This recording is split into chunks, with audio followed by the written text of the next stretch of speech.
তো একদিক দিয়ে আমার রান্না বান্না চলছে, আর অন্যদিক দিয়ে মিশের উপর গাছগাছালি থেকে কাঁঠাল কাটতেছে, লেবুও তুলছে কতগুলো, আপনাদেরকে দেখাই।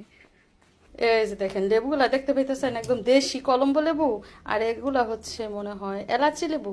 তো এগুলো হচ্ছে আমাদের গাছের লেবু, গাছে সারা বছরই লেবু ধরে। আর এখন যেহেতু জঙ্গল পরিষ্কার করছে, করার পরে এগুলা পাওয়া গেছে। এছাড়া গাছে অনেক লেবু ছিল, এগুলা নষ্ট হয়েছে, কিছু আবার মানুষজন নিয়েছে, তো এগুলা এখন মাত্র পাওয়া গেছে। তো মিশারির আপু বলতেছে দেখো 50 টাকার লেবু আনছি গাছ থেকে। কত আছে এটা? তাহলে তুমি গাছ থেকে 100 টাকার লেবু কামাই করে আনছো।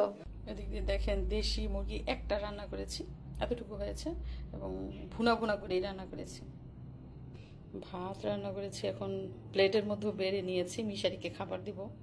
হোটেলের ডাল নাকি অনেক পাতলা থাকে, আর আমরা বাসায় ঘন করে ডাল রান্না করি না।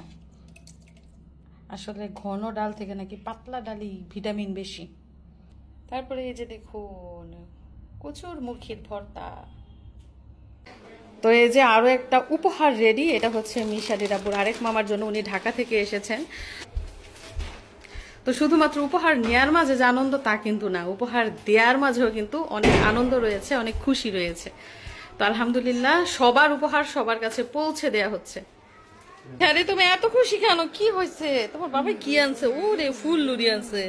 এগুলা কি কি এগুলা?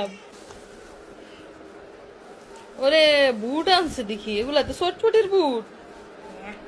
তারপরে দিক দিয়ে দেখেন আম আনছে, আম নাই, পুরা এলাকাত নাই, কোনো বাজারও নাই, কই থেকে আমান লাগো, অলৌকিক ভাবে আম আসলো। তারপরে কলা আনছে, দেখেন বৃষ্টিতে মনে হয় ভিজছে, পানি রয়ে গেছে।